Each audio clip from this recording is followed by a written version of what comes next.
What a year for the VFLW. Undefeated. I'll read some stats out. 14 games, 12 wins, 2 draws, 360%. 3 finals, 2 goals conceded across all 3. 6-6-42 defeat the Southern Saints 0-7-7. And they become the latest Essendon Football Club to win a premiership. Hello, Nathan. Hello, Sam. Felt important to talk about that very first because that's just enormous. 360%, an entire season undefeated. It is just unheard of at any level of sport, not just men's, women's, otherwise. And what was the stats in the final? They only had 2 goals kicked against them in the final campaign. Yep. Which I originally posted on the pages, but then I fact checked. So sorry about that. Important to fact check. We don't need to do fact checking, Sam. That's not our domain. I just read it and went, oh, that's brilliant. Post. Yeah, fact check. Fact check, people. But seriously, well done. Well done, girls. Well done, everyone, with that. That's just phenomenal. And I think exciting for next year going into now there with the new license of becoming the AFLW. Yes. So yeah, I'm really interested, really keen to see how they go. Like, does that form show that they'll be somewhere in the top 6 or 8 in the AFL, or is that, is that a mile off? Who knows? I don't know enough about it. It's exciting. Yeah. It's exciting, and I'm really glad I was able to get into it myself. Yep. And I didn't watch a lot of it, but support the girls, and yeah, it was awesome. Well done. Onto the slightly, I guess, less exciting somehow. But still football, but very exciting. The boys. Yeah, the boys. If I can find it on my little sheet here. Essendon, somewhat amazingly, 15-5-95, defeat the Sydney Swans 12-14. How about that goal kicking from us? Yeah, pretty unreal. Heppel, Hind, 25 each, Merritt, 24. Parker, 26. Warner, 25. Goulden, 23. In front of the sticks, again, somehow, Merritt, 3. Wright, Stringer, 2. And then I'll take a big breath for this one. Hind, Durham, Heppel, Hobbs, Jones, Kelly, Langford, Redmond, 1. I don't know the last time we would have had... How many midfielders? 8 individual goals. Well, 8, 9, 10, 11 individual goals. And a lot of them are midfielders too, which is exciting. Yeah. When was the last time we had a midfielder kick, get 3. 20 plus touches and 3 goals? 3. That's unheard of. For them, Warner had a very good game. 3 goals. Reid, Franklin, Heaney, 2. Papley, Lowell, Hayward, and Mills, 1. Yeah. I didn't watch it live. I had to watch a replay. Just had some other stuff on. But what a game. What a serious ebb and flow. I was a little concerned at the first quarter. A little bit. I was finishing off some chores around the house. And during the first quarter, and I had my headphones on, I was listening to it, and I thought, oh, God, this is not sounding good. The commentators were sort of like, oh, they're doing what they want when they want. It sounded, some bad kicking was sort of keeping us around the mark. And then I came in to watch it, and that's when we about kicked those 6 goals in a row, was it, or 5? 5 in a row to get in front in there. And I was like, well, that's all right. I'm okay. I'm a bit, at least we're in the game at halftime, and wow. I had a similar experience because I just made the decision to go do some stuff rather than watch it. I thought it's going to upset me, so I just won't. Watch it. So when I did some stuff, checked the scores, it was about 30-12. And yeah, okay, of course, it's fine. Get on with my day. Checked it again, and yeah, oh shit, we've kicked 4 in a row, and then the 5th, and we're in front. What?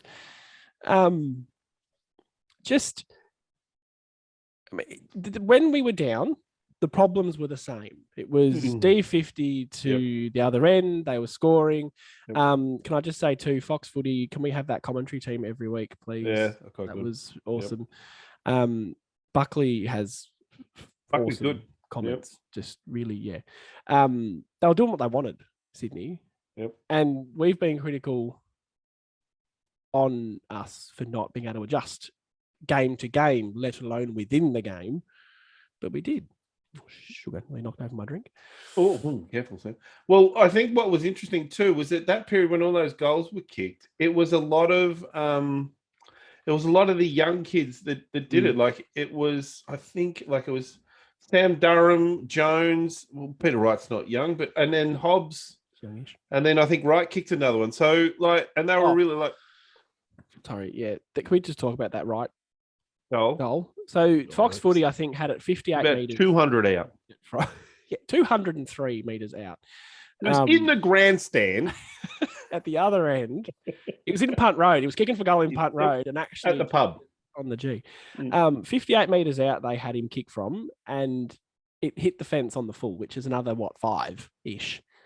So dead straight, 65, we'll say, meter drop punt goal. And something I mentioned to you earlier today, he doesn't have to get that arc to get the distance. He can just kick it on a dead straight.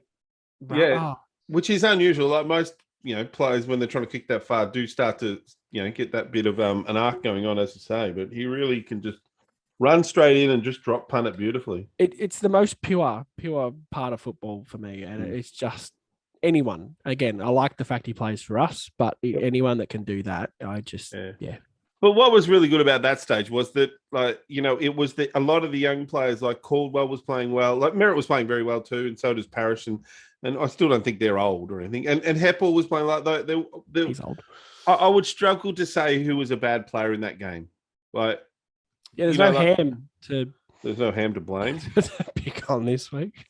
But it's a young side that, I was interested in. I liked how we went with the one ruck because that worked a bit better because Peter Wright could come in and, and just be a help in that, but not be affected by forward because we had Jones and Stringer down there to do something. There's so many little bits of this player-wise. Like D'Ambrosio's, or as we're calling now, D'Ambrosio's, first quarter, 11 touches. Don't think he missed a kick at some point during the second or third quarter. He was 100% by foot. And that's what we've needed. That's been a big issue for us. And it was a great pick, great mid-season pick. Well, actually, while we're on him, Rising Star this week. Yeah, that's awesome. 3 games. Good on your maths. There's 2 parts to it. There's one is the delivery. Like, you've got to be able to hit the kick, right? But 2, having the balls to actually see a bloke go for the kick and go, I can hit that. Yep. And go. And if he gets 1 wrong out of 10, nah, fine. Even 2 wrong out of 10. Don't care. Don't care at all. Nah. And then Hobbs' last quarter. Last quarter, yeah, where he had 11 possessions, again, 3 clearances. Tackles, not in the last quarter, but he's marked to kick his goal shortly after Wright's, actually. And that was a great shot too. But body off McCartan, not Pat McCartan, the other guy. Tom? No, it was Pat, I thought. Anyway, one of the brothers. That was one thing, right? And that's just good body use from a lot smaller guy. But then he just dove without knowing what was coming behind him. He just jumped. And you can get cleaned up in those situations. Oh, yeah. So, and then the kick, he kicked it from about 50 himself. So I have a lot of expectations on that kid now. And the other one I want to mention, too, still a young player too, like probably a bit older than those guys in age, but still only, 15 games at a guess, Zerk Thatcher. Oh, BZT, coming of age game. Really great game from him. There was the last quarter moment. There was many moments when he was, probably left alone, and maybe that was part of the plan. The tackle he crunched Papley with in the first quarter. No, really, and we need a third tall. Like the week before, we struggled with just Ridley and Laverde. And look, I still think it's probably Reed, but if Zerk Thatcher can be that as well, then I'm more than happy to have him play. If he can play games like that, then he can. I love the long sleeve too, to be honest. I was going to say, it was almost cult hero with the long sleeves. Yep. He copped it a little bit. He's quite gangly too. Like his body seems to, he's very. What impressed me is that when you're big like him, maybe 195 plus, they normally tackle and give away free kicks. Like they're clumsy. Yep. He wasn't. He tackled so well. And as a club, we tackled really well. His body movements, and I'm not saying he plays like this person, but his body movements remind me of some Silvani, of the father, Sauce, not the Sauce. Yeah. Son of Serge. 80s. Silvani. Yeah. Or no, 90s. Or okay. Again, 80s, whatever, before my time, sure. But he had that real sort of gangly, sort of funniness about it. And he wasn't a big guy, but seemed to play well on big guys. Like Fletcher wasn't a big guy, but he seemed to be able to handle him. Got the long arms. The other one too. Now, there's 2 things I want to say to this because I want to admit we got something wrong. We're first to admit we're wrong, Sam. Very closely follow that up with something I got right. So, offset. Oh well, that didn't last long, did it? Offset one with the other. We were wrong on Redmond. undoubtedly. Wrong on Redmond. He's possibly leading best and fairest at the minute. Yep. He's damaging with the ball. He tackled really well. He took intercept marks particularly early. Clean, can kick that long goal, which is such a weapon for any player. Yeah, love the celebration. I don't know if we were wrong. I still don't think we could see where he was fitting in that team when they brought Kelly in, because I was a bit like, well, isn't that Redmond's sort of? We met that Redmond in the team for. Yeah, well, I think we were wrong because we didn't have him. Well, we had him sort of on the outer of that best 22. We did. Out. So we had him at 24, and he's absolutely well and truly entrenched. Best 5 players at the moment. But the thing we kind of sort of got right, and it's not that I want to see him playing here every week, but Hind playing as a forward, the sealer, that goal he kicked to win the game, just kind of gave me that sense of, right, well, we had a good point. He got the ball, which Parker kicked it to him, by the way, ran away, chucked it on the boot from 45 out, and it sailed through. Yep. Like, he's got that in his locker, which is why I guess I thought he might fill that void. Well, but at the moment, he needs to be playing in the back line. Yeah, that's right. I think we're just going to move towards next year and see what we recruit in that department, because I would have thought that we'd be targeting young kids like Davey that could play a small forward role and half forward sort of, Yeah, and Davey Jr. played Vic Metro WA last week. Yep. 19 touches and 2 goals for Vic. So now the other one I want to mention too is Jakey, our boy Stringer. The moments between the brilliance and the not so brilliance. There's a long way between the two. Takes the game on. I'll give him that. The check side he did from, let's say, 45 running into 50, that is a phenomenal kick. And if that was Dusty or DeGoey, they would be going off the absolute trot, the commentators, the footy public. But I mean, and he admitted after the game he didn't really mean it. Yeah, but put it on the boot. That's an amazing kick. But then there's he got caught a couple of times. The 50 he gave away at the end, which was pretty borderline. And it's borderline, but he still didn't need to do it. Like, he could have just put his arms out and, held, just stopped and not given and made him find an option. But I with those umpiring decisions, I don't think that's the worst call I've ever seen. Like that. No, I can accept it. Yeah. I think the next 50 I didn't quite get. The second, that 50 that came straight after that when he ran. Well, the cameras didn't really show it. We ran into the back of Guelphy. Guelph has to get out of the way. Guelph has to get out of the way. That's okay. What was funny, was it Warner? Yep. He nearly missed. He took the kick from about 25 out and really saw 20 out and really stabbed it. And nearly would have been lovely if he missed it. It would have been just... Ball don't lie. That's what I say when that happens. Well, I must admit, when Hind's goal went through, it was 45 seconds or whatever he owed, put us 9 points up. I was like, oh my God, I jumped around. If I was watching it live, I really would have too. It's the kind of goal you love as a crowd, as a spectator, to seal it like that. And it was off the boot of Parker to Hind was even more poetic. Lastly on Stringer. Yep. Obviously, the running goal was brilliant. His second goal in the last quarter. But almost more impressive for me was his kick to Langers. 55-metre drop punt that just drew Langford to the ball, but over such a long distance. That's a phenomenal kick. And do that... A great shot from Langford too, because it was a nice, lovely set shot from Langers. Expect nothing less. He's got a lovely kick. But it's all well and good to kick the goals. That's great. That's what we love. But the field kicking to hit that pass late in the game over 55 metres. And you can see and this is interesting, you can see with Stringer that he's getting fitter.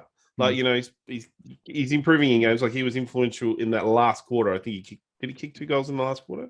Kicked 2 goals in a row, I think. Yeah. So you can see his body starting to condition back to playing AFL, where interestingly, I thought Snelling still looks a bit out of it. And I wouldn't be against him having a round or two in the VFL to get some form back. Just for fitness and just for match fitness more than anything. No, I know I did say earlier that there was no bad players, but he wasn't brilliant. And what did you say to me today? He had -3 metres gained? Yeah, minus 3 meters gain, which I don't know how you do that when he's had 8 touches and like that. I don't know how Had over 11 your 8 touches. touches that you actually didn't send the ball forward. But he had 3 tackles, so we'll give him a meter per tackle, and yeah. he broke even. We'll accept that. But The other one I wanted to mention was rusty. he just looks like he's a bit underdone, to be honest. He hadn't got quite up to the speed of the game. Yeah, it does. Yep. Tammy Durham, like, is on his track to being a very, very, very handy a wingman. What I like two way running. Yeah. Buckley said that on commentary about him. He had like, I think, 3 moments in the third quarter. Horrible drop mark. Absolute spud moments. Drop mark. Just did some stupid shit, which is fine. But he has all the right things because he has the work rate. He works hard. He runs and runs and runs and runs and runs. You can teach the skills. Well, I don't think his skills are horrible either. He just seemed to have a couple of brain fades, like where he looked like with the mark he'd already taken off before he actually just get the mark and then go. Before he earned it. Yeah. But on the flip side of that, he got a free kick. The goal he kicked was from a free kick in the pocket in the second quarter. And the commentary said, look, maybe it wasn't really high. No. But his effort and endeavour on the ball, and he's willing to get there first, is what won him the free kick. Exactly. And that's where I get frustrated with people whinging about umpires and free kicks. And, it was 28-2, whatever. Get to the ball first, and you'll get free kicks. It's pretty simple. For Durham, I want to highlight too, in the lead up to Stringer's second goal, the one on the run in the last quarter, Durham absolutely nailed McCartan in a tackle. A little flip. The ball sort of popped out. Durham got up, got the ball, and then handballed to someone who handballed to Stringer and then kick a goal. Yep, that was beautiful. The tackle was textbook, and he somehow got back to his feet. Got the footy. And I thought Shield played another great game. Yep. Very good game for him, personally, I imagine. Is there more to that? Just had a great game. I want to mention Kelly for the pure fact that he kicked his first goal for the club with the most mongrel kick I've ever seen from straight in front, I got to say. He's pretty happy about it too. He was thrilled. You know why? It's his second goal ever in AFL. Yep. He's kicked one. Probably why he stays down the other end a lot. It's where he belongs, let's be honest. But, I said this to you earlier that I still think the only way we seem to be winning games, we've got to look at this a bit deeper, but the only way we seem to be winning games is by attacking. Like if we're attacking, I know this sounds stupid, but if we're attacking, then we don't have to defend as much. And we were getting the ball into our sort of 80 out, and we kept pushing it back in, and we weren't getting as opened up like we normally do because of that. But in that first quarter, when they wanted to, they just split us in half and made us look like fools. Because I still worry, and look, it worked against Sydney, but I still worry why Kelly, Hind, and Redmond are so far up the ground. Like they, are a long way inside 50 in our forward 50. And I worry a little bit about that. So, because when the ball gets turned over, we are getting ripped apart. But now Sydney didn't do it to us because of whatever reasons, the way we defended. We went really one-on-one at one point. It was a really good shot. Not what we normally do. Behind the goal, Ponsford stand end, where we would just literally, there was little clumps of 2 players. That was it the whole way from a kick in. Which works well if you're going to do that, because what doesn't work well is the guarding grass, because we seem to all blame each other or point fingers and say, I thought that was your bit of grass over there, or you're going to come up to him and I was going to go back, They just haven't got the communication right. Another thing on Kelly, again, Nathan Buckley actually said something that I commented on in the Carlton game. Yep. He worries too much about his opponent. So there was a moment in the Carlton game where he was on Jack Martin, I think, and Martin ran under the flight of the ball. Yeah. The ball cleared both of them, and then Kelly cracked the shits at the umpire. Something. I was like, bruh, if you just read the flight of the ball, you would have taken a very easy mark. And he did that too he did it towards the end of the Saturday, where he just was worried about his opponent. And if he just actually looked at the ball and read what was going to happen, he would have taken a very simple mark. And that's something that Ridley and Laverde do really well. They'll back themselves. Redmond. Yeah, Redmond. They'll back themselves, watch the fly of the ball, and ignore the man for a bit and go back and take the mark. When they see the ball, like if they've run under it or something like that, they'll just go, okay, this is mine. Ball's more important. Yeah. Whereas Kelly does do that. He sticks to the man. If you just watch the ball, you'll beat your opponent. Like, it's a bit frustrating, but good to see him kick a goal. Bit of love. It was great. I'm not sure there's any other real. It's just great to get the win. I mean, I don't like Sydney. I really hate them now as well. Yep. Yeah. After what happened last time, obviously, as a club, we got belted, the whole Parker situation. Yep. Good to see him and Shield sort of have a little kiss and make up after the I game. like That was Parker. good. Leave it on the player. ground. Us as supporters can be dickheads, but they should move on. What we do best. Why we do a podcast. What do you think of like Trucks? A little bit of pressure goes off him. Yeah, for now. What concerns me now, and I mean it's good, obviously, but if we go on a little run, I mean we play Brisbane this week, which is probably a loss, so that's okay.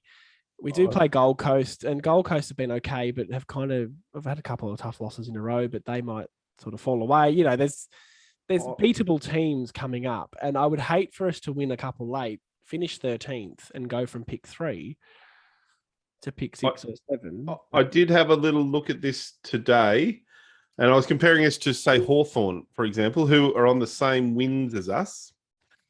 So Hawthorn have got West Coast, North Melbourne come, and something like possibly Gold Coast and somebody else sort of relatively not too ridiculous. Maybe like an Adelaide. I can't remember now. So they should win 2 or 3. We, on the other hand... We've got North still. Yeah, so we've got North to come. We've got Brisbane, Suns, Collingwood. So might beat the Suns, but they're playing good footy. I wouldn't say we would. Collingwood, they're playing better footy than us. So I wouldn't. Top 6. How? Yeah. So then, we just beat Sydney. Then we've got North, which we should win, and then Giants, Port, and Richmond. So again, maybe one of them. Yeah, look, honestly, ideal scenario, get through to the end of the season, beat North, because I don't want to lose to them. The rest of them, I don't care. And then just beat Richmond in the last round and stop them getting top 4. Season's a success. Right? I've seen enough. This is the important bit. I've seen enough to believe that we'll be okay now.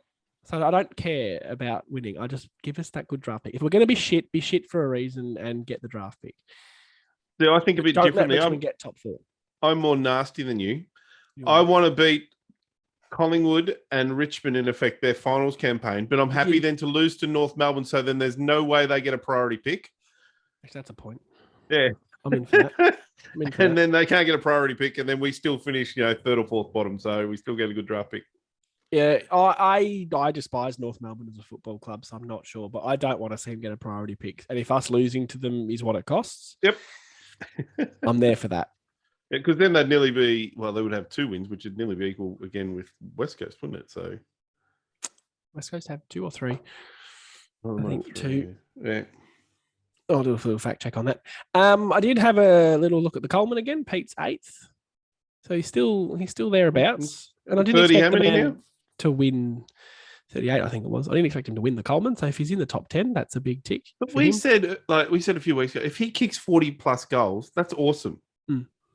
But if you can then add, say, Stringer can get back to form, we know he can kick 40 goals, and then we find a couple of small forwards who can kick a bit like Tip and Woody would have kicked, say, in the 30s. So all of a sudden then, you're starting to build a forward line. Like I think if you look at Carlton with McKay and what's the other one? Curnow. So they're going to kick probably Curnow's kicked about 50, wouldn't he be? He'd be leading the Coleman, and McKay might have kicked 40. So they're going to be that's a really good forward line function. A bit like Geelong with Cameron and Cameron's actually taken over. So Cameron's on 46, Curnow's 45, Hawkins 42. So you got 2 Geelong players. Yeah, that's pretty amazing. I don't think we can get to that, but that's what you're trying to get to, aren't you, really?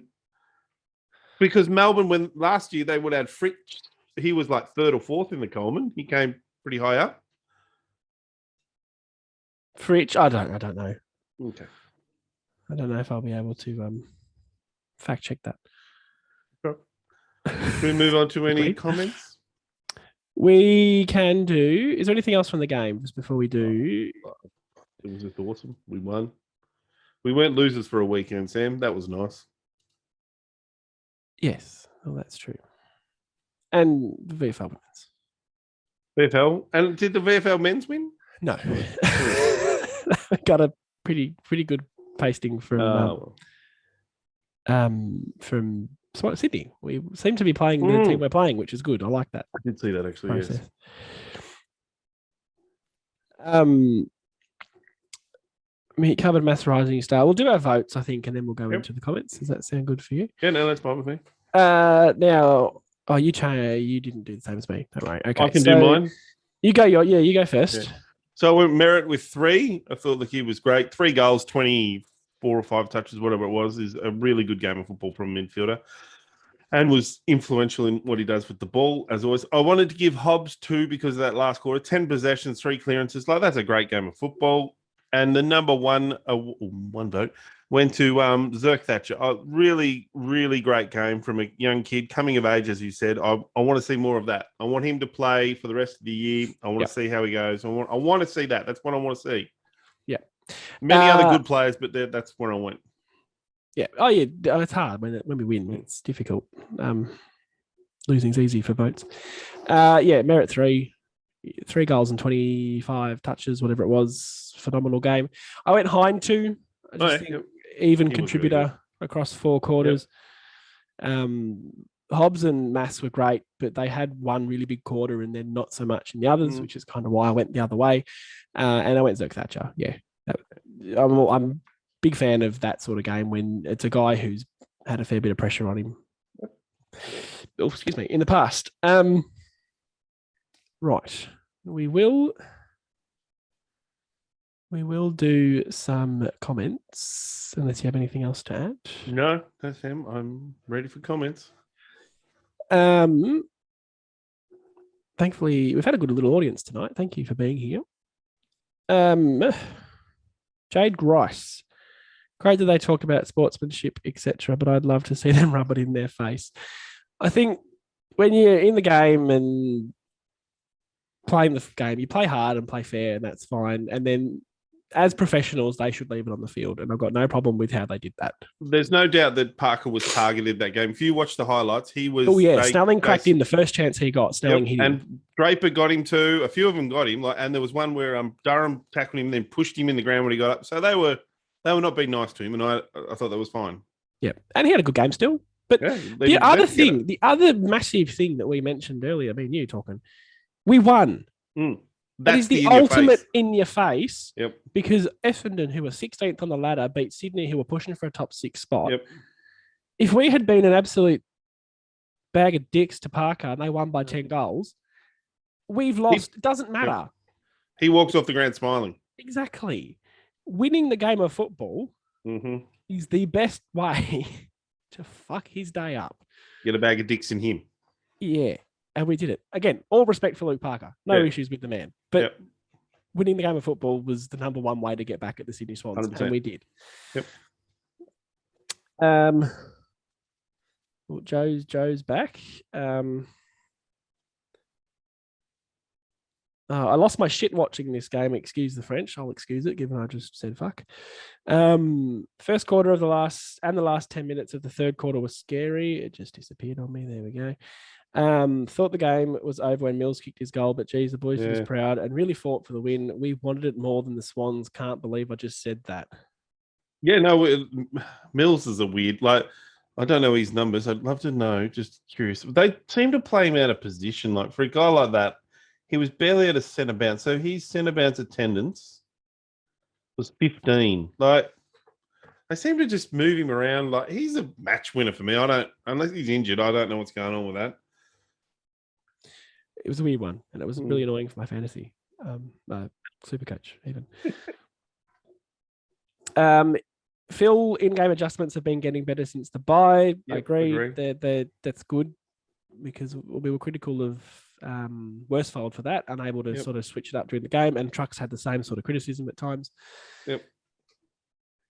It was patchy, but I think ability to change it during a game and change momentum during a game is a big thing for a team to learn. So, well, to kick 5 goals in one spell and then another 3 in that last quarter or whatever in a row is massive. That's to arrest momentum. Against a good side. Yeah, against a good side. Who? Sydney beat Melbourne at the MCG. Like, there's Yeah. no home ground thing here for us. They've beat the best team in the comp on the MCG. So, yeah, big ticks. Big ticks for Truck too. Joe, always love Joe's comments. 2 meter Peter's goal was the purest shot on goal I've ever seen. I think that's the best description I could give it. Pure. I love the way he pushed him. Sort of did like a Babe Ruth. That's where I'm going. I'm kicking this. I could watch that on repeat more than Hind's goal, to be honest. Yeah, fair enough. Jeffrey says if he kicked straight last week, we win. I think that was in reference to Peter Wright. Yep. And I think that's why last week we weren't too worried. It was a bit shit that we'd lost to West Coast, but the indicators were pretty good. All the numbers were still good. The numbers didn't turn to poo. The centre clearances, contested ball, all that stuff inside 50s was still fine. It's just that we hadn't kicked straight, and I don't know. Maybe just weren't having a bad night. But we didn't play that poorly, which is why I think we didn't bother. We weren't too worried. And then to come out and get the win now is kind of like, well, good, we didn't bother. And look, this follows on for 5 or 6 weeks of decent football. Certainly better football than what we saw in the first half of the year. Absolutely. Stringer was actually bad until that last quarter, and then he just went berserk. Yeah, he did some nice things, but most of his good things did come in the last quarter. He's just such an enigma. You don't know what you're getting some days. Joe, 50% of this comment I love, 50% I hate. Joe says, Hobbs has captain written all over him. This guy refused to lose. Big tick, I agree. The bit that I don't like so much, I really got Joel Selwood vibes from him. Oh, that's a compliment, Sam. I know you don't like Joel Selwood. I actually said, like, this guy's our next captain. He 3-time premiership captain of the club, Ben Hobbs. Big raps, I know. Really? But I don't think he'll be the next captain. I think he could be a captain one day. Next, but he oozes that kind of class about him, and he's determined to be good, and he's determined to be at a successful club. And I think that's not always the case with a lot of players. And you only have to look at North Melbourne with Horn Francis. Yeah. Who's taken a very different approach. Anyway.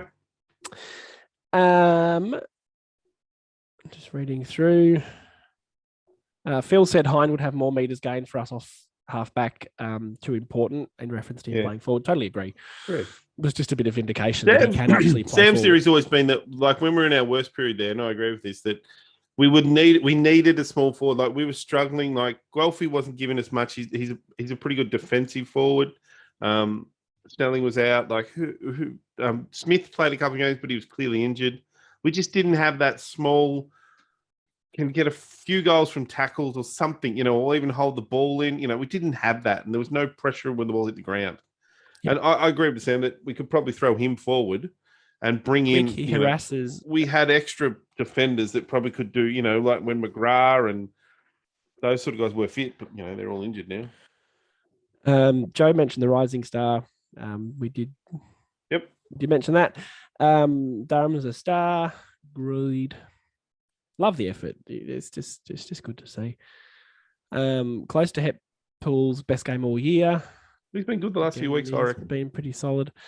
Definitely Kelly's best game. I didn't think he had a great game, to be honest, Kel, but I'm still jury out. I struggle with him, to be honest. Yeah, I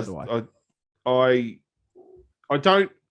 With that talk about how the ball goes over here, I still don't know what he's bringing to the team. He's not a great field kicker. He doesn't. He's meant to be a lockdown defender, but I see him too much up the other end of the ground, or guys, getting like sprinting away from him and getting, anyway, he hasn't done what I thought he would do, to be honest. No, and we sat here pre-season going, lockdown small defender. Yep.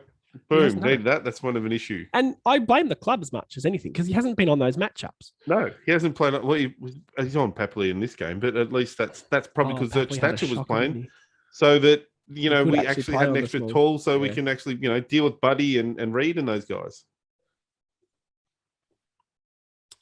Some votes. Joe said Merritt 3, Durham 2, BZT 1. That's fair enough. I can't Durham was really good.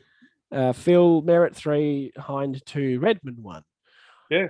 And don't disagree with that. I think me and you get sucked into the stories a little bit more. So BZT being the guy that came in and, all that. I We just get thought a bit sucked in by that. He deserves to get recognition for that game. Absolutely. And with the Phil's just corrected it. Hobbs, not Redmond, for 1. There you go. Yep. I forget what I was going with that. Oh yeah, I hate long sleeves, but if he plays like that, he can keep wearing them. I love long sleeves. Heard? Yep. No dramas. Anyone else? I'm happy for anyone to wear long sleeves. Weirdo. Sorry. I don't know where it come from. I and Alistair Clarkson. It would be great when he gets to the club. Then he doesn't let them wear long sleeves. Okay. He wouldn't let them at Hawthorn. They weren't allowed to wear long sleeves. I think they should get a choice, but I still don't like it. That's my personal. If you want to wear long sleeves, mate. But classic jumper, I reckon. My memories are like you heard, but Silvani was another one. He always had long. Jimmy Bartell always wore the long sleeves, and when he did, he would rock up and play his best football. Like if you had him in fantasy football, get the captain on him if you see him run out with long sleeves on. I think you earn the right. You earn the right to wear your long sleeves, maybe. Bartell, they're all awesome players you just mentioned. I have no problem with that. Maybe that's why they can get away with it. Carousella, Phil just said. Carousella was another one. Yeah, Blake Carousella, and he's gold. Yeah. Yep. Anyway, I'll get off my tangent about that. Yeah. Now we will just. Can I just say too? No. Posted a couple of times on the page this week, just with the win and all that sort of stuff. I don't often post on the page these days, but this week I did. It was nice to see some comments. When are you doing your podcast again? Yeah. Oh, really? Yeah, I had a couple. It was really nice. So thank you for that. It's really helpful. Keeps us motivated, keeps us energized and enthused. As much. I'm not on the Book of Faces, so I don't know what's going on. No, you're not on the Book of Faces. I think your dear wife did comment clarifying that West Coast had 3 wins. But I didn't dare tell her that they've only got 2. I wouldn't trust my wife in football. No. Sorry, Prue. Right. Is that it? So now we need to look forward to the Brisbane game. We play Sunday, I think the early game, up at the Gabba. Certainly not getting any easier, but a bit of confidence. They're without probably Hipwood. That's tomorrow night. No, he got a fine. What he should have got fined for what he should have got a week or 2. He pushed a player into an umpire. Isn't that a bit shit? I saw it only once or twice. I don't really feel like I should comment too much, but I would have thought that was... He pushed the player into the umpire. They crashed into each other, and I could have hurt the umpire. Like, he went in hard. And then he ran down and took the mark, and I went, you cheeky, I think that's the kicker, isn't it, that he took the mark? Yeah, and then kicked the goal. And I was like, you cheeky little, that's a bit naughty. Like that. Yeah. Okay, so they'll have him. They won't have Rich or another important player. Zorko, that's the one. Those two, Zorko, the body's starting to let him go. The old man. Unfortunate. He has more best and fairest for that club than Simon Black and Michael Voss. Yep. I don't think he's as good as players as those, but anyway, no, but that is hang his hat on that. Voss and Black played at the same time, I guess, is the argument, right. But still. 2 meter Peter copped a 2-case fine for striking. What? Oh, I punched the guy on the side. That was a McCartan. Yeah, he gave McCartan a little rib tickler. No, he probably had it coming. Didn't him in the head. He's got he's had concussion issues. He was nice. He went for the guts. I just remembered freaking Merritt punching Silvani in the ribs, like softest tap in the ribs ever, and they broke, and he got suspended for it because they broke. Yeah. Fucking old mate paper ribs. Hard game. I think Brisbane are fading a little bit. I think their defense is an issue at the moment. Like they're not defending very well. Much rather be playing them now. Well, we've already played them. We played them earlier in the season, but I think it's a more winnable game now than it would have been in the first half of the season, just because of where they're at and also where we are at. Yep. Team-wise, Perkins comes back if fit, and that is a big if. I believe he's not. I think it's another week or 2. Whatever That's happened. really disappointing to hear. Other than that, I don't know if there's a change. I'll tell you, if I was to throw one out there, it might be Voss. He had a pretty good game in the reserves. And he crunched. I don't know if you saw the tackle he gave on the one of the Sydney guys. Juicy absolutely ran through him. Maybe him for Snelling just for a change up. But that would be about it. I wouldn't be looking to change that team that won. No, I think that's the thing. You don't give him a bit of confidence to keep playing. We go in with two ruckmen though against Brisbane. They've only got McInerney. But they'll McStay in there. But they've got such a tall forward line that, well, Danaher, it's going to be Danaher. It's going to be, who's it? Hey? McStay and the other one. Was it? And the other one we just mentioned that pushed into the umpire. Hipwood, yeah. So that's going to be tough for us, those three. It will be, at least with Laverde, that's the same guy. We had two of them if you're useful. I'd take 22 of him.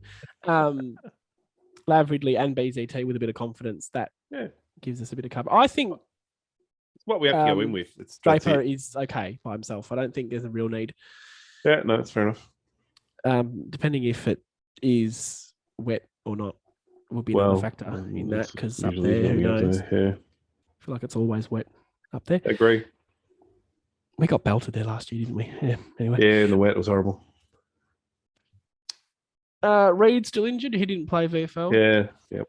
Yes, okay. So he'd have to go back through the VFL anyway. I don't think they're not going to take any risks with him. No, and as BCT's played such a good game that you're not going to make a change there. Yeah, correct. All right, well, we'll say no changes. It would be my money. I would have only brought Perkins back in and McGrath back in if fit. And it will be good when in a couple of weeks, if they are, and we haven't had any more injuries go out, because that'll be an interesting selection, because who are the ones to go, so if McGrath and Perkins were fit this week, does Ambrosio go out? That seems unfair, because his kicking's really helped. I think his kicking's really, really made a difference to us, to be honest. Yeah. I don't know. That's the thing about it. Maybe Snelling would have been the one for Perko for me. Yeah, definitely, 100%. But then McGrath could be the one for Snelling as well if he came in and he just has to play a bit more midfield rather than back, because there's just no room. But if both of them were coming in, who would be the two outs? I don't know who the second out is. I'm comfortable with Snelling out because he didn't offer a lot for the second week in a row. Would it have to be Guelphy? I think he's doing okay. I think he's doing a role and he's doing it okay at the moment. But if you can't not pick Perkins and McGrath, so I don't want to throw this in, throw it to anyone. If they were fit this week, ready to come in, and you have to take two players out of that side, who are the two that come out? Is it the Ambrosio? I don't think it is. No. But is it Guelphy? I think Guelphy you can take out and the team's not worse off, because Perkins is surely a better player. I think we'd agree with that. And McGrath can go as a half backman or a midfielder, in those two roles. And that can maybe give Redmond a bit more midfield wing time, or, that helps with our rotations up there. And anyway. Can I just say I'm not paid anywhere near enough to answer these questions. I have no idea. I don't know who comes out of that side for performance-based or for team balance. If those two are fit. Team balance is a whole other thing I don't understand, but they're not. I'm just trying to say if we're making hard decisions, who are we picking? I really can't say. I don't know. I think Snelling's an obvious one. I don't think Guelphy comes out. I think Guelph has been okay. All right, fair enough. But you're going to have a second player come out. I just want you to name a player. No, I can't. Oh my God. I can't think of anyone. Let me look at the stats. You don't need to look at the stats. You're looking at a guy who's a half forward, and you're looking at a guy who's midfield, a half back. So you're looking to replace. I don't want to play him out of position. I'm not going to send Perkins to the half back line or McGrath to the half forward line. Let me look. Question for you while I do that. Do you think Devon Smith has played his last game in the red and black? I fear as though he has, because I think that at the end of the year, I think there might be an announcement on his degenerative knees. Well, once they start throwing those terms around, you get a little bit worried about how much football's left in a guy. When he did play, he hasn't offered a lot since his best and fairest. No, since he's one good year. Look, he might, I don't know his contract situation, so he might be on contract next year. They might give him a long time to get everything right. Maybe at the back end of next year, he's all fit and firing, played some reserves, comes back. That might be where they're aiming, but it's a concern. I don't think he's in our best 22. The form he had 3 years ago would be, clearly. But the 2 years after that, he's whose spot does he take? Like seriously, I I'd rather have I couldn't Guelphy think than of him. one. I couldn't think of one. I'd rather have Guelphy. Contract is 2023, by the way. So they'll probably just keep him on the list next year. We'll end on this if that's okay. Big news. Feels like an episode of Top Gear. Big news. Michael Hurley is training, full training. Yeah. And may play some VFL later in the year. And I am generally very anti-farewell games, but that man can have a farewell game. I do not care. 100%. Especially against Richmond where we beat him. He can play forward and kick goals like he did in that game in 2009 against Hawthorn. On both feet from outside 50. What a freaking freak. Anyway, that's really good for Hills and the club. That's a nice little good news story for everyone. Right. Could I grab a tip for you for the Brisbane game? I guess we'll do that now. Seeing as we Well, I do think Brisbane will win it. I think that they're a top 4 side. When they're at home, top 4 side. This is their bread and butter. This is if they're going to play finals or be competitive, they don't lose these games. I'd like to think we're competitive though. It would be an almighty upset, wouldn't it? Oh, like Sydney and St Kilda. I don't want to win, Sam. I don't either. I do. No, I do. And I have a mate that goes for Brisbane who drives me up the wall. So for that reason alone, you don't meet very many Brisbane supporters in Victoria. And he won't be listening to this, so I can say it. He did not give 2 shits about football until they were good. So jog on, Reese. Hope you're listening, Reese. It would be a monumental upset compared to the Sydney and St Kilda ones. Yep. I think I'll take competitive at this point. I'll take honourable losses. I don't care. Don't get belted is my motto at this point. No major injuries either. Can we no injuries touch wood on that one? Yeah, no injuries. I'll say Brisbane by 4 or 5 goals. That's pretty reasonable. You happy with that? Yeah, happy with that, Sammy. All right. Well, that'll do us for this week. Thank you for tuning in. As I said earlier, thank you for the interest in the pod in general. It's really nice to read. Wherever you are listening, it's really, really appreciated. And go bloody Dons. Go Bombers.